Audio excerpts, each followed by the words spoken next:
السلام عليكم يا صديقي.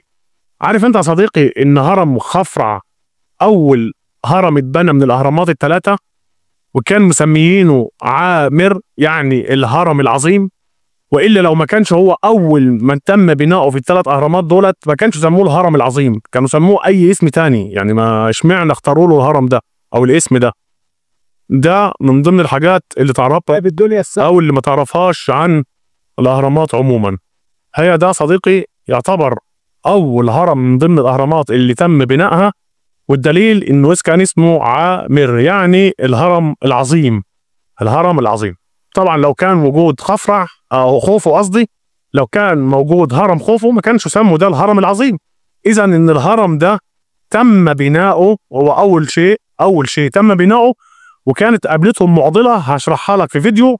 معضله ان التبه هنا او الهضبه هنا كانت فيها اعاقات لبناء الهرم، وازاي يتعاملوا معاها وازاي يتصرفوا معاها.